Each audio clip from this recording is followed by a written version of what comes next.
अस्सलाम वालेकुम नाजरीन, सईद बलोच एक नई वीडियो के साथ आपकी खिदमत में हाजिर है। नाजरीन, आज जस्टिस मुज़ाहिर नकवी की जानिब से एक दरख्वास्त सुप्रीम कोर्ट में दायर की गई। उस हवाले से वीडियो आपके साथ शेयर कर चुका हूँ। उसी दरख्वास्त में जस्टिस मुज़ाहिर नकवी ने उन 10 इल्ज़ामात के जवाब भी जो है वो दे दिया है और जस्टिस मुज़ाहिर नकवी पर 10 इल्ज़ामात आयद किए गए। उन 10 इल्ज़ामात के उन्होंने बड़ी तफसील के साथ जवाब दिया है और जो जवाब जस्टिस मुज़ाहिर नकवी की जानिब से दिए गए हैं उससे उन्होंने इल्ज़ामात लगाने वालों को और उन सियासी तौर पर उनके खिलाफ जो शिकायत सुप्रीम जुडिशल काउंसिल को भिजवाई गई वो सियासी बुनियादों पर शिकायत दर्ज करवाने वालों को उन्होंने कटहरे में खड़ा कर दिया है। बड़े संगीन सवालात जस्टिस मुज़ाहिर नकवी की जानिब से अपनी दरख्वास्त में और अपने ख़िलाफ़ लगाए गए इल्ज़ामात के जवाब में उन्होंने उठाए हैं। ये 10 इल्ज़ामात और उनके जवाब आपके साथ शेयर करते हैं। जस्टिस मुज़ाहिर नकवी के ऊपर जो पहला इल्ज़ाम लगाया गया है उसके हवाले से वो ये कहते हैं कि मुझ पर यह इल्ज़ाम लगाया गया है कि मैं हर किसी के लिए आसान रसाई रखता हूँ। मेरे सामने मुकदमात बासानी समाअत के लिए मुकर्रर करवाए जा सकते हैं और रिलीफ लिया जा सकता है। शवाहिद के तौर पर मेरे खिलाफ 3 मुबैना ऑडियोज़ सामने लाई गई जिनसे मैंने गुफ्तगू की या कुछ लोगों का इस गुफ्तगू में हवाला था, जिनके मुकदमात मेरे सामने जो है वो जिनके मुकदमात मेरे सामने समाअत के लिए मुकर्रर किए गए। इन ऑडियोज़ में परवेज़ इलाही और वकील जहांगीर झोटा की एक ऑडियो सामने आई। दूसरी ऑडियो वो बताते हैं कि जो साबिक सदर थे सुप्रीम कोर्ट बार एसोसिएशन के आबिद ज़ुबैरी और साबिक वज़ीर आला पंजाब चौधरी परवेज़ इलाही के दरमियान, जबकि तीसरी ऑडियो परवेज़ इलाही और जस्टिस मुज़ाहिर नकवी के अपने दरमियान जो है वो जारी की गई। उन्होंने मज़ीद कहा कि ये इल्ज़ाम भी है कि ग़ुलाम महमूद डोगर के तबादले से मुतल्लिक़ केस में चीफ़ इलेक्शन कमिश्नर को सुप्रीम कोर्ट बुलाया और पंजाब खैबर पख्तूनख्वा में 90 रोज़ में आम इंतखाबात का केस समाअत के लिए मुकर्रर किया। ये वही बात है, असल में सारा तनाज़ा ही इसी बात से शुरू हुआ था कि जस्टिस मुज़ाहिर नकवी और जस्टिस एजाज़ुल एहसन पर मुश्तमिल इस 2 रुकनी बेंच ने पंजाब में और खैबर पख्तूनख्वा में आइनी पाबंदी के तहत जो 90 रोज़ में आम इंतखाबात करवाने का मामला था वो चीफ़ जस्टिस को क्यों भिजवाया और चीफ़ जस्टिस ने इसको समाअत के लिए मुकर्रर भी किया और फिर तकरीबन 8 रोज़ के बाद यानी 1 मार्च 2023 को सुप्रीम कोर्ट ने इसके ऊपर फ़ैसला भी जारी किया है। असल तनाज़ा ही यही था और इसी वजह से मुस्लिम लीग नून की चीफ़ ऑर्गेनाइज़र मरियम नवाज़ अपने जलसों में जस्टिस मुज़ाहिर नकवी और जस्टिस एजाज़ुल एहसन और साबिक चीफ़ जस्टिस उमर अता बंदयाल की तस्वीर लहराया करती थी, उन पर तनकीद किया करती थी, इल्ज़ामात आयद करती थी और फिर उसके बाद पाकिस्तान मुस्लिम लीग नून के से ही ताल्लुक़ रखने वाले एक वकील ने जस्टिस मुज़ाहिर नकवी के ख़िलाफ़ 22 फरवरी 2023 को सुप्रीम जुडिशल काउंसिल में एक शिकायत भिजवाई और यहाँ पर यह सवाल भी उन्होंने आगे उठाया, वो भी आपको बताएंगे कि ये तमाम रिकॉर्ड एक जो वकील है उसके पास कैसे पहुंचा। बड़ा कॉन्फिडेंशियल रिकॉर्ड होता है और ये रिकॉर्ड एक वकील के हाथ कैसे लगा, ये भी एक संगीन सवाल है। अब इस इल्ज़ाम के जवाब में जस्टिस मुज़ाहिर नकवी साहब ये कहते हैं कि ये एक बेबुनियाद इल्ज़ाम है जिसकी मैं तरदीद करता हूँ। ये इल्ज़ाम उन मुबैना ऑडियोज़ की बुनियाद पर लगाया गया जिनकी अभी तक सच्चाई साबित नहीं की जा सकी। ना ही अभी तक ये बताया गया है कि ये ऑडियोज़ किस सोर्स से हासिल की गई। इन ऑडियोज़ की तहकीकात के लिए इंक्वायरी कमीशन तश्कील दिया गया जिसकी फाइंडिंग्स अभी तक जारी नहीं हुई। इन मुबैना ऑडियोज़ के ख़िलाफ़ कुछ दरख्वास्तें भी सुप्रीम कोर्ट में ज़ेरे इल्तवा हैं। इन मुबैना ऑडियोज़ की बुनियाद पर मेरे ख़िलाफ़ मिसकंडक्ट का केस नहीं बनाया जा सकता क्योंकि ऑडियोज़ ही जैली तरीके से रिकॉर्ड की गई, गैर कानूनी गैर आइनी तरीके से रिकॉर्ड की गई, बजाय इसके कि उस शख्स को या उस एजेंसी को कानून के कटहरे में लाया जाता जो सुप्रीम कोर्ट के एक हाजिर सर्विस जज की इस तरीके से ऑडियोज़ रिकॉर्ड करती हैं और फिर उसको अपने सियासी मकासद के लिए इस्तेमाल किया जाता है। मखसूस लोगों के ज़रिए, सहाफ़ियों के ज़रिए ऐसी ऑडियोज़ फिर सोशल मीडिया के ऊपर शेयर करवाई जाती हैं, टीवी चैनल्स के ऊपर चलवाई गई और आप देखें कि पैमरा की जानिब से जस्टिस मुज़ाहिर नकवी के ख़िलाफ़ चलने वाली जो ऑडियोज़ थी उनको भी रोकने के लिए कोई हिदायतनामा जो है वो गालबन नहीं जारी किया गया। और देखें कि रियासती इदारों ने जस्टिस मुज़ाहिर नकवी और साबिक चीफ़ जस्टिस उमर अता बंदयाल समेत जो जज साहबान थे उनके खिलाफ प्रोपेगेंडा करने के लिए उनको इस्तेमाल किया गया और उन पर किसी किस्म की कोई रोक टोक भी नहीं थी। इसके अलावा जस्टिस मुज़ाहिर नकवी जो है वो मज़ीद ये कहते हैं कि मुबैना ऑडियोज़ के ज़रिए लगाए गए इल्ज़ामात दर हकीकत पूरी सुप्रीम कोर्ट पर फ़र्द जुर्म आयद करने के मुतरादिफ है। मैं सुप्रीम कोर्ट का एक जज हूँ, मेरे पास इंतज़ामी इख्तियारात नहीं है कि मैं बेंचेस की तश्कील कर सकूँ और मुकदमात समाअत के लिए मुकर्रर कर सकूँ। प्रैक्टिस एंड प्रोसीजर कानून से पहले मुकदमात समाअत के लिए मुकर्रर करने का इख्तियार सिर्फ चीफ जस्टिस पाकिस्तान के पास था। प्रैक्टिस एंड प्रोसीजर कानून लागू होने के बाद सुप्रीम कोर्ट की 3 रुकनी कमेटी मुकदमात समाअत के लिए मुकर्रर करती है। रजिस्ट्रार सुप्रीम कोर्ट की जानिब से भी मुझ पर ऐसा कोई इल्ज़ाम नहीं लगाया गया कि मैंने मुकदमात समाअत के लिए मुकर्रर करने के हवाले से किसी किस्म का असर व रसूख इस्तेमाल किया हो। गुलाम महमूद डोगर केस में हुक्मनामे 2 या 3 रुकनी बेंच ने जारी किए या 2 या 3 रुकनी बेंच ने जारी किए। क्या इसका मतलब ये है कि मैं बेंच में शामिल दीगर जजेस पर भी असरअंदाज होता रहा हूँ? क्या ये इल्ज़ामात उन जजेस पर भी लगाए गए हैं? इसका जवाब है नहीं। इसका मतलब है कि ये सिर्फ मुझे निशाना बनाया जा रहा है, और ये बिल्कुल दुरुस्त कहा जस्टिस मुज़ाहिर नकवी ने। हम इसके ऊपर पहले भी बड़ी तफसील से बात कर चुके हैं कि इसका वाहिद मकसद सिर्फ पंजाब और खैबर पख्तूनख्वा में आम इंतखाबात का मामला चीफ जस्टिस को भिजवाना था, और इसी की वजह से सियासी जो जमातें थीं, PDM हुकूमत, इनसे नाराज़ हुई और उनके खिलाफ प्रोपेगेंडा शुरू किया गया।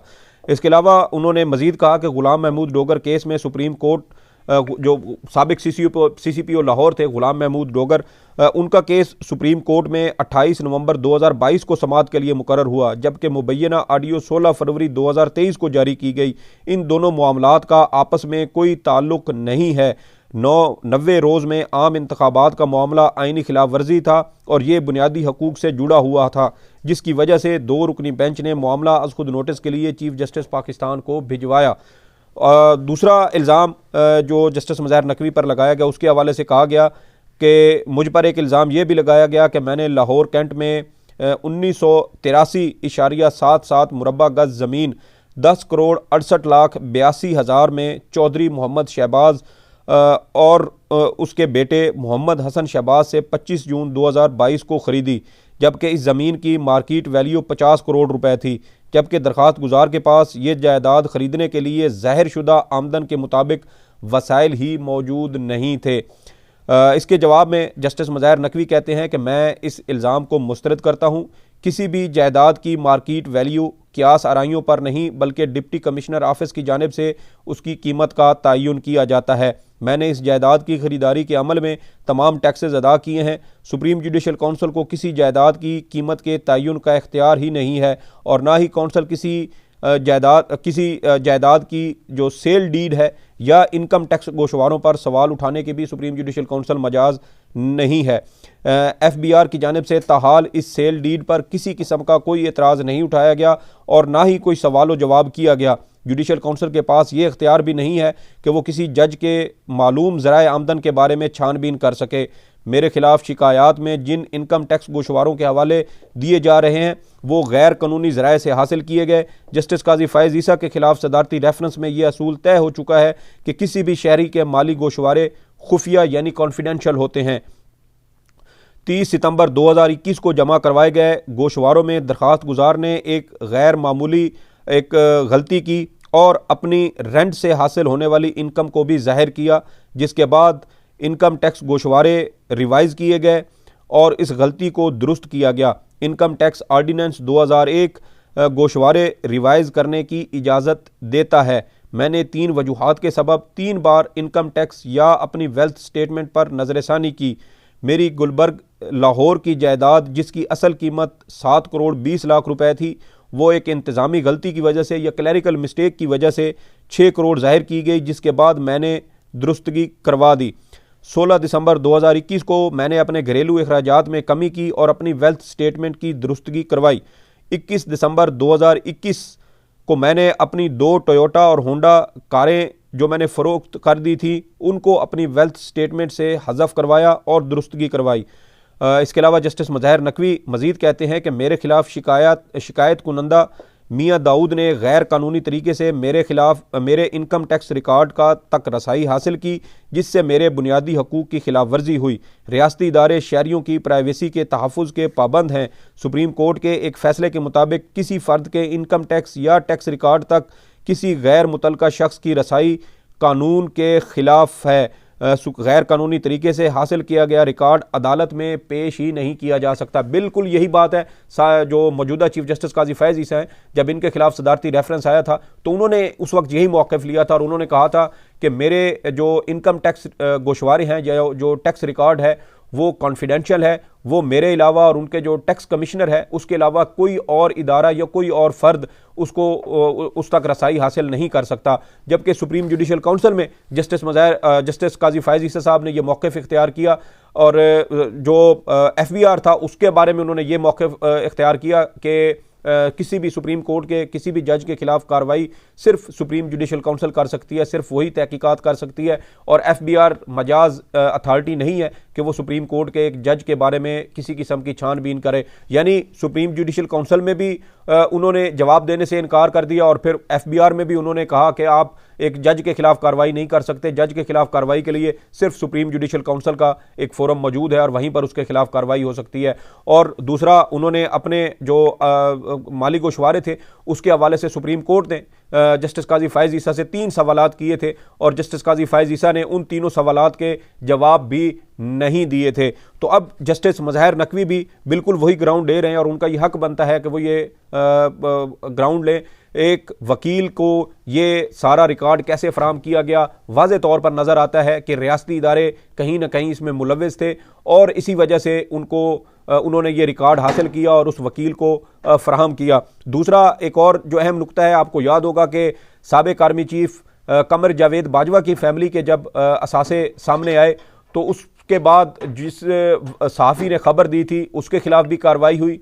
जो 2 सहाफ़ी थे, एक शाहिद असलम के खिलाफ कार्रवाई हुई, गिरफ्तार हुए, उनके खिलाफ केस चल रहा है, जबकि दूसरे सहाफ़ी जो अहमद नूरानी थे उनके खिलाफ भी मुकदमा बना और जिन FBR के जिन अफसरान के डाटा से वो जो लॉगिन था जिससे वो डाटा सारा लीक हुआ उनके खिलाफ भी इंतज़ामी तौर पर कार्रवाई की गई। तो जब एक ग्रेड 22 के सरकारी अफसर के खिलाफ इस तरह का डाटा लीक होने पर कार्रवाई हो सकती है तो फिर जस्टिस मज़हर नकवी का ये डाटा लीक करने वालों के खिलाफ भी कार्रवाई होनी चाहिए, उस वकील के खिलाफ भी कार्रवाई होनी चाहिए जिसने किसी शख्स का जो डाटा था वो हासिल किया और फिर उसको सियासी मकासद के लिए सियासी जमातों का नुमाइंदा बनकर उसको सुप्रीम कोर्ट के जज के खिलाफ इस्तेमाल किया। तो ये एक बड़ा अहम नुक्ता जस्टिस मज़हर नकवी साहब की जानिब से उठाया गया है। तीसरा इल्ज़ाम जस्टिस मज़हर नकवी कहते हैं कि मुझ पर यह लगाया गया कि डॉक्टर बिस्मा वारसी जिनका 2020 में इंतकाल हुआ उनका एक शौहर और 3 नाबालिग बेटे थे। पहला बेटा हसन शहबाज जिसकी तारीख पैदाइश 3 जून 2004 है, दूसरा बेटा हुसैन शहबाज जिसकी तारीख पैदाइश 25 मार्च 2007 है, तीसरा बेटा अली हमजा शहबाज है जिसकी तारीख पैदाइश 19 अगस्त 2008 है। इल्ज़ाम लगाया गया कि मोहम्मद शहबाज और हसन शहबाज ने मुझे अपनी प्रॉपर्टी बेची और 2 बेटे जो इस जायदाद के कानूनी वारिस थे उनको हक से महरूम रखा गया। ये भी इल्ज़ाम लगाया गया है कि जस्टिस मज़हर नकवी ने डॉक्टर बिस्मा का एक केस 17 दिसंबर 2012 में सुना और अपने इख्तियारात का गलत इस्तेमाल किया। इसके अलावा उन पर 6 जो हैं वो इस हवाले से मज़ीद इल्ज़ामात लगाए गए हैं कि मुझ पर यह इल्ज़ाम लगाया गया कि मैंने शहबाज चौधरी और उसके एक बेटे हसन शहबाज को डॉक्टर बिस्मा वारसी की जायदाद का वारिस ज़ाहिर करने के लिए हक़ दावा में मदद की और डॉक्टर बिस्मा के 2 नाबालिग बेटों को कानूनी विरासत होने के हक़ दावा से महरूम रखा। एक इल्ज़ाम यह भी लगाया गया कि जायदाद का हक़ दावा का केस 12 फरवरी 2021 को दायर हुआ जबकि 31 मार्च 2021 को इंतहाई गैर मामूली रफ्तार के साथ इसका फ़ैसला सुनाया गया। मुझ पर यह इल्ज़ाम भी लगाया गया कि मैंने मिलिट्री लैंड ऑफिस और लाहौर कंटोनमेंट बोर्ड पर असरअंदाज होते हुए मज़कूरा जायदाद 2 वरसा के नाम मुंतकिल करवाने के लिए असर व रसूख का इस्तेमाल किया और ये जायदाद 24 जून 2022 को उन वरसा के नाम मुंतकिल हुई। एक इल्ज़ाम ये भी लगा है एक इल्ज़ाम यह भी लगाया गया है कि जायदाद मुंतकिल होने के अगले ही रोज़ मैंने ये जायदाद अपने नाम से ख़रीद ली। एक इल्ज़ाम यह भी है कि जस्टिस मज़हर नकवी ने जायदाद फ़रोख्त करने वालों के नाम मुंतकिल होने से भी एक दिन पहले यानी 23 जून 2022 को एक सादा स्टैम्प पेपर पर जिसकी मालियत 10,69,420 रुपये थी इस पर यह जायदाद ख़रीद ली। इससे ये साबित होता है कि जस्टिस मज़हर नकवी ने सरकारी अफसरान पर अपना असर व रसूख इस्तेमाल करने के लिए अपने ऑफिस का गैर कानूनी इस्तेमाल किया और 2 कानूनी वरसा को उनके विरासती हक़ से महरूम किया। अब सवाल तो ये भी पैदा होता है कि जिन कंटोनमेंट बोर्ड और मिलिट्री लैंड के ऑफिस का इसमें हवाला दिया गया है, क्या उनके अफसरान ने इस बात को तस्लीम किया है कि उनके खिलाफ उन पर किसी किस्म का दबाव था, और वो इस हवाले से उनकी क्या ओपिनियन है, उनका क्या मौक़िफ़ है, ये इस हवाले से कुछ नहीं बताया गया। सिर्फ इल्ज़ामात हैं, ज़बानी इल्ज़ामात हैं, कोई वाज़े और ठोस शवाहिद नहीं है। और जिस तरह की ये छानबीन की गई और जिस तरह 10-11 साल पुराना एक मुकदमा उठाकर उसका हवाला इसमें दिया जा रहा है, उससे साफ जाहिर होता है कि ये तहकीक किसी एक वकील की नहीं बल्कि एक मुनज़्ज़म तरीके से रियासती इदारों की तरह की ये तहकीक है, इंक्वायरी है, और ये तमाम शायद डाटा इकट्ठा करके उस वकील को फराहम किया गया और फिर उसके ज़रिए सियासी मकासद के इस्तेमाल को सियासी मकासद के लिए इसका इस्तेमाल किया जा रहा है। जस्टिस मज़हर नकवी को बदनाम करने की कोशिश की जा रही है। इसके इल्ज़ाम में इस इल्ज़ाम के जवाब में जस्टिस मज़हर नकवी ये कहते हैं कि मज़कूरा जायदाद की ख़रीदारी से पहले मैंने cantonment board office, NADRA office और दीगर सरकारी दफातर से जायदादों से मुतल्लिक और मालकान के बारे में मुकम्मल छानबीन की, और ये मालूम हुआ कि इस जायदाद के सिर्फ 2 ही कानूनी मालकान हैं। डॉक्टर बिस्मा के दीगर 2 बेटों के बारे में मुझे सुप्रीम जुडिशल काउंसिल की 21 नवंबर 2023 की कार्रवाई के दौरान मालूम हुआ। अब अगर इन 2 बच्चों को उनके वालिद ने जो सरकारी जायदाद है, ये सरकारी रिकॉर्ड है, उसमें अगर उसने जाहिर नहीं किया, तो इसमें सुप्रीम कोर्ट के जज जस्टिस मज़हर नकवी साहब कैसे कसूरवार हो सकते हैं? ये तो वालिद का है कि वो शायद जायदाद को आगे मज़ीद तकसीम नहीं करना चाहते थे, या उनके जो भी खुफिया कोई मकासद थे, उसमें जस्टिस मज़हर नकवी साहब कैसे मुलविस उसमें किए जा सकते हैं। इसी तरह वो मज़ीद कहते हैं कि मैंने जायदाद डॉक्टर बिस्मा वारसी के 2 ज़ाहिर शुदा कानूनी वरसा से ख़रीदी है। अगर इस जायदाद की ख़रीदारी से किसी का हक़ मुतासर हुआ है तो वो मुतलका फ़ोरम से चाराजोई के लिए रब्ता कर सकता है। अगर इस ज़िम्न में किसी किस्म का कोई फ़राड किया गया है तो वो फ़रोख्त कुनंदगान की जानिब से किया गया है, मेरी जानिब से नहीं किया गया। मैं तो ख़ुद इसका मुतासरा फ़रीक हूँ। और बिल्कुल दुरुस्त बात उन्होंने कही।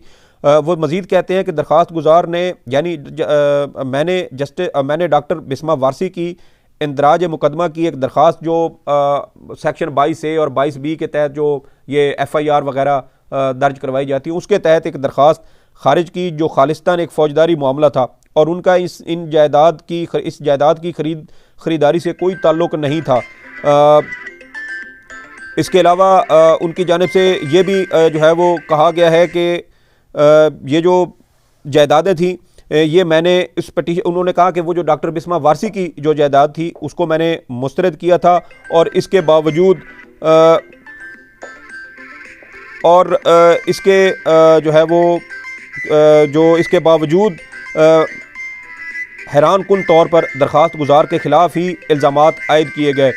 इसके अलावा वो ये कहते हैं कि मैंने डॉक्टर बिस्मा का केस मार्च 2021 में सुना, जबकि प्रॉपर्टी सेलर्स के साथ मेरा पहला रब्ता दिसंबर 2021 में हुआ था। इसके अलावा जस्टिस मज़हर नकवी साहब आगे मज़ीद ये कहते हैं कि जब मैंने ये जायदाद की मुंतकली उन्होंने कहा कि जब भी जायदाद की मुंतकली का कोई ऐसा हक़ दावा किया जाता है तो इस हवाले से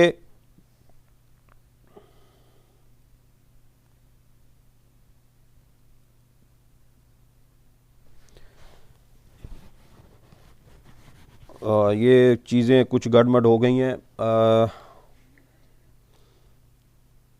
जस्टिस मज़हर नकवी कहते हैं कि जब भी जायदाद की मुंतकली का कोई ऐसा हक़ दावा किया जाता है तो एक तयशुदा असूल ये है कि पहले अखबार में इस हवाले से इश्तिहार दिया जाता है। अगर कोई कानूनी वारिस अदालत के सामने पेश ना हो तो अदालत मज़कूरा वरसा को मद्देनज़र रखते हुए ही कार्रवाई को आगे बढ़ाती है। FCR सर्टिफिकेट के मुताबिक दरख्वास्त डॉक्टर बिस्मा के 2 ही कानूनी वारिस थे। हक़ दावा के फ़ैसले के पैराग्राफ नंबर 7 में ये वाज़े तौर पर तमाम सरकारी इदारों को हिदायत जारी की गई थी कि अगर इसमें से कोई फ़रीक मुतासर होता है तो वो भी किसी भी वक्त अपने हक़ के लिए मुतलका फ़ोरम से रुजू कर सकता है। जिस वक्त मैंने हक़ दावा से मुतल्लिक़ केस का फ़ैसला किया उस वक्त ना तो मैं सेलर्स को यानी वो जायदाद जिन्होंने बेची शहबाज चौधरी और उनके बेटे को जानता था और ना ही इस जायदाद से मुतल्लिक़ मुझे कुछ मालूम था। दरख्वास्त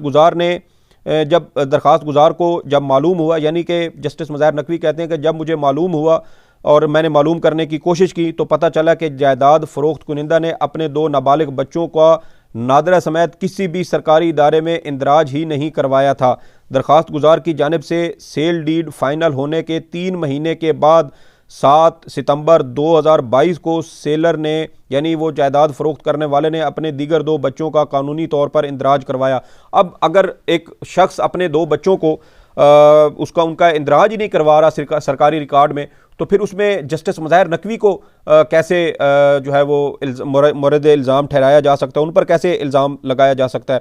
चौथा इल्ज़ाम जस्टिस मुज़ाहिर नकवी पर यह लगाया गया कि जस्टिस मुज़ाहिर नकवी कहते हैं कि गुलबर्ग 3 में 2 कनाल 4 मरले का प्लाट 6 करोड़ का ख़रीदा, लेकिन इस प्लाट को इनकम टैक्स गोशवारों में ज़ाहिर नहीं किया गया। इसका जवाब ये बताया कि दरख्वास्त गुजार जज ने DHA फ़ेज़ 2 गुजरांवाला में 6 करोड़ का बेचा था, यानी कि एक प्लाट इनका था जिन्होंने गुजरांवाला DHA में बेचा, जबकि जिस वक्त ये प्लाट ख़रीदा गया था उस वक्त उसकी मालियत 4 करोड़ 70 लाख रुपए के लगभग थी।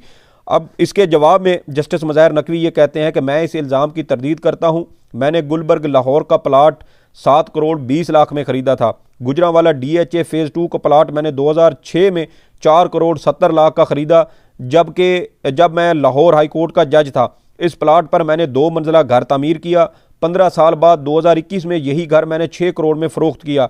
इस मकान की रकम मैंने 2.5 करोड़ और 3 करोड़ के 2 पे चेक्स में वसूल की, जबकि 50 लाख रुपए कैश में वसूल किया। इस प्लाट की फ़रोख्त से हासिल होने वाली पूरी रकम मैंने अपने सैलरी अकाउंट में जमा करवाई।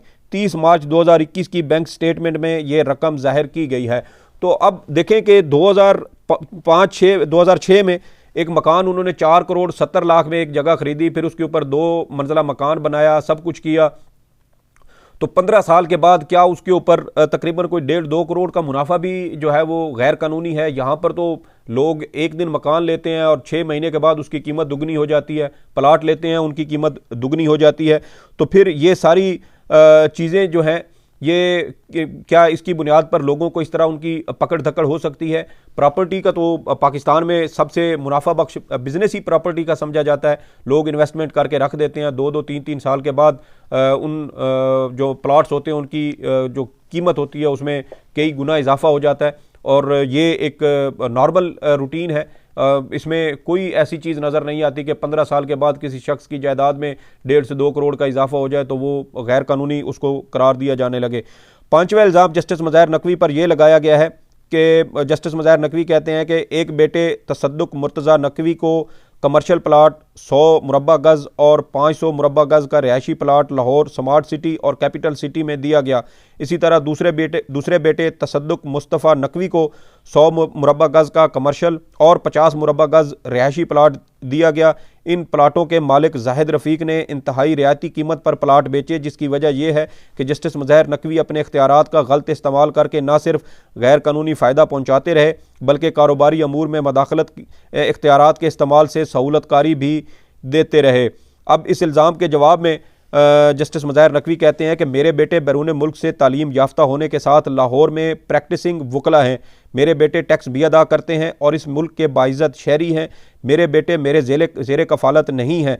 मेरे बेटे कैपिटल स्मार्ट सिटी और लाहौर स्मार्ट सिटी के मालकान के कानूनी मुशीर हैं। मेरे बेटों के जाहिद रफ़ीक के साथ पेशा वराना ताल्लुकात हैं जिससे मेरा कोई लेना देना नहीं है। जो मौजूदा आप देख लें कि नवाज शरीफ साहब उन्होंने कहा कि लंदन जायदादें जो हैं वो मेरे बेटों के नाम है, बच्चों के नाम है, मैं उसका जवाब दे नहीं हूँ, मेरे बच्चों से पूछें। साबिक आर्मी चीफ कमर जावेद बाजवा का जब डाटा लीक हुआ तो उन्होंने कहा कि मैं अपने अहल खाना का जवाब दे नहीं हूँ।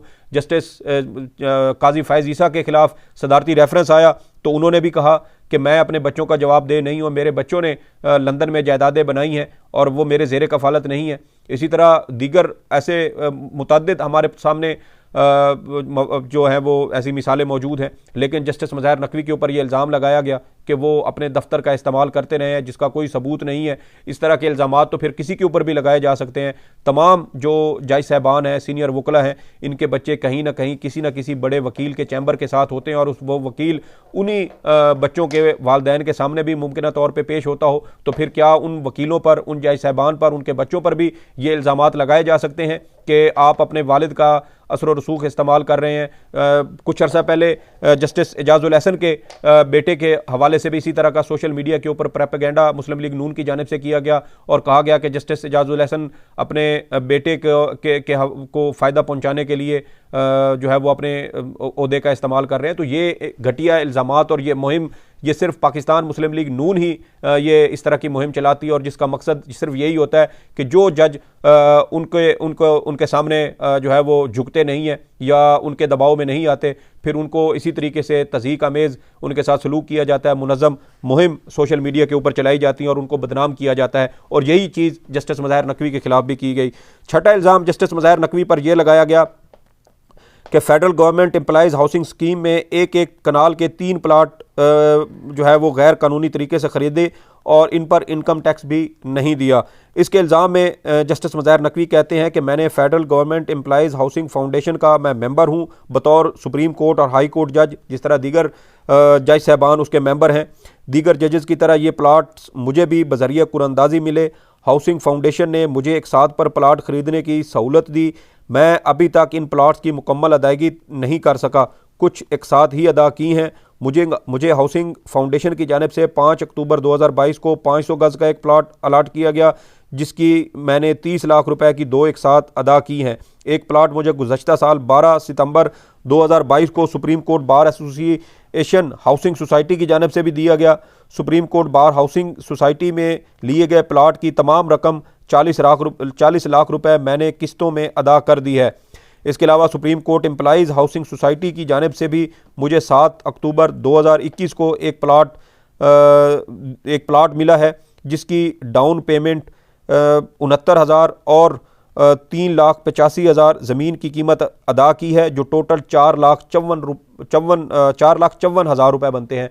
तो ये सारी वो चीज़ें हैं जो जस्टिस मज़ाहिर नकवी अपनी वो मंजर-ए-आम पर ला चुके हैं। 7वां इल्ज़ाम जस्टिस मज़ाहिर नकवी पर यह लगाया गया है कि उन्होंने अलाइड प्लाजा गुजरांवाला को ना तो अपने माली गोशवारों में ज़ाहिर किया और ना ही टैक्स रिटर्न्स में उनको उस प्लाजे को ज़ाहिर किया गया, जिसके जवाब में जस्टिस मज़ाहिर नकवी कहते हैं कि मैं इस इल्ज़ाम की भी तरदीद करता हूँ। ना बिलवास्ता और ना ही बिलावास्ता मैं इस प्रॉपर्टी से मुस्तफ़ीद हो रहा हूँ और ना ही शिकायत कुन्नदगान ने इस हवाले से कोई शवाहिद पेश किए हैं। सिर्फ इल्ज़ामात हैं और ये इल्ज़ामात किसी भी चलते फिरते इंसान पर आयद किए जा सकते हैं।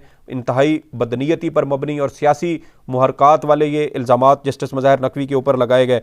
8वां इल्ज़ाम जो जस्टिस मज़ाहिर नकवी पर लगाया गया, वो कहते हैं कि मुझ पर इल्ज़ाम लगाया गया कि Saint John's park Lahore cantonment में प्लाट पर घर की तामीर के लिए जो अखराजात लग रहे हैं वो मेरे ज़ाहिर शुदा ज़राए आमदन और टैक्स रिटर्न से मुताबिकत नहीं रखते।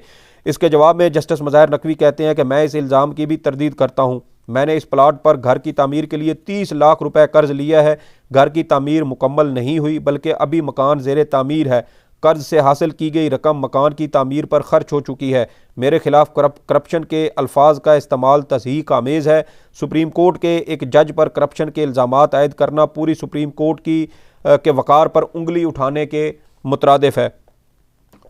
जस्टिस मज़ाहिर नकवी पर इल्ज़ाम नंबर 9 ये है। जस्टिस मज़ाहिर नकवी कहते हैं कि मुझ पर यह इल्ज़ाम है कि लाहौर में मतरूका वक्फ अमलाक बोर्ड की एक जायदाद जो दयाल सिंह मेंशन के नाम से मशहूर है, जो जस्टिस मज़ाहिर नकवी के बेटों को मार्केट रेट से इंतहाई कम कीमत पर दफ्तरी इस्तेमाल के लिए किराए पर दी गई है और जस्टिस मज़ाहिर नकवी ने मुबैना तौर पर इस दफ्तर की अलाटमेंट के लिए अपना असर और रसूख इस्तेमाल किया है। कोई दस्तावेजी सबूत हो, कोई फ़ोन कॉल की गई हो, कोई ख़त लिखा गया हो या किसी किस्म का कोई और शवाहिद नहीं है, सिर्फ इल्ज़ाम है। और इस इल्ज़ाम के जवाब में जस्टिस मज़ाहिर नकवी कहते हैं कि मैं इन इल्ज़ामात की तरदीद करता हूँ।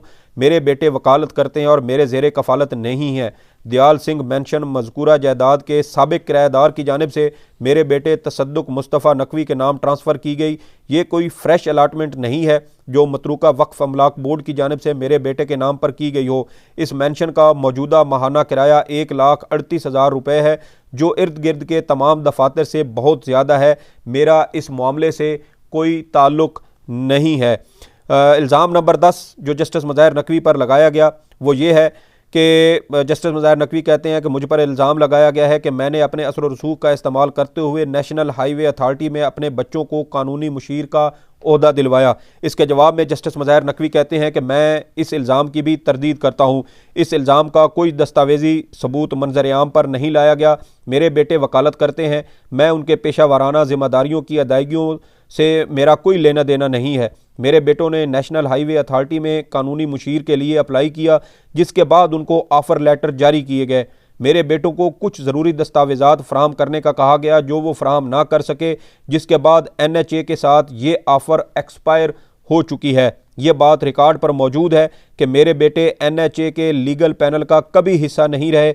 आज तक NHA ने किसी केस में मेरे बेटों की खिदमात भी नहीं ली। अब ये जो इल्ज़ाम नंबर 10 है, सिर्फ इसी को भी अगर आप मद्देनज़र रखें तो ये मालूम होता है कि जस्टिस मुज़ाहिर नकवी पर किस तरह बदनीयती पर मबनी ये इल्ज़ामात लगाए गए और ये इंतहाई भूंडे हैं। सिर्फ ये प्रोपेगेंडा करना इसका मकसद था ताकि जस्टिस मुज़ाहिर नकवी की ज़ात पर कीचड़ उछाला जाए, उनको दबाव में लाया जाए और वो नून लीग के सामने दबाव का शिकार होकर उनकी शायद वो जो भी नाजायज़ उनके मुतालबात हों शायद वो मनवाना चाहते हों, क्योंकि असल तकलीफ़ मुस्लिम लीग नून को यही थी कि जस्टिस मुज़ाहिर नकवी ने पंजाब और खैबर पख्तूनख्वा में आम इंतखाबात का केस चीफ जस्टिस पाकिस्तान को क्यों भिजवाया था। और यहीं से आप देखें कि 16 फरवरी को ये फैसला आया, नोट भिजवाया गया, 16 फरवरी को ही ऑडियो आई, फिर 22 फरवरी को मुस्लिम लीग नून के इस वकील ने एक शिकायत सुप्रीम जुडिशल काउंसिल को भिजवाई। उसके बाद पाकिस्तान बार काउंसिल वाले इसमें एक्टिव हो गए, क्योंकि उस वक्त मुस्लिम लीग नून की हुकूमत थी, मुस्लिम लीग नून का वज़ीर कानून था जो मेंबर पाकिस्तान बार काउंसिल भी है, और उसके ज़रिए डोरियां हिलाई गईं और पाकिस्तान बार काउंसिल के इन कठपुतलियों को आगे किया गया। और फिर पाकिस्तान बार काउंसिल ने 10 मार्च 2023 को जस्टिस मुज़ाहिर नकवी के खिलाफ सुप्रीम जुडिशल काउंसिल में शिकायत भिजवाई। इस तरह दीगर शिकायत भी भिजवाई गई। लेकिन अहम सवाल फिर भी यही पैदा होता है कि एक जज के खिलाफ कार्रवाई करना अगर सुप्रीम जुडिशल काउंसिल का ही इख्तियार है, सिर्फ वही ये रिकॉर्ड और शवाहिद इकट्ठे कर सकती है, तो फिर इन इनफरादी वकीलों को ये तमाम रिकॉर्ड किसने फ्राहम किया। ये जिस तरह की तहकीकात की गई हैं, ये किसी एक शख्स का या 2 लोगों का ये काम नहीं है, बल्कि इसमें रियासती इदारों के मुलव्वस होने का वाज़ेह इम्कान मौजूद है, क्योंकि इतनी बारीक बीनी के साथ शिकायत जो छानबीन की जाती है वो कोई और शख्स नहीं कर सकता, कोई इंतहाई मुनज़्ज़म इदारा ही इनको कर सकता है। ये कुछ तफसीलात थी जो आपके साथ शेयर करनी थी। इस हवाले से आपकी कुछ आरा हो तो फीडबैक में ज़रूर बताइएगा। सईद बलोच को इजाज़त दें। अल्लाह हाफ़िज़।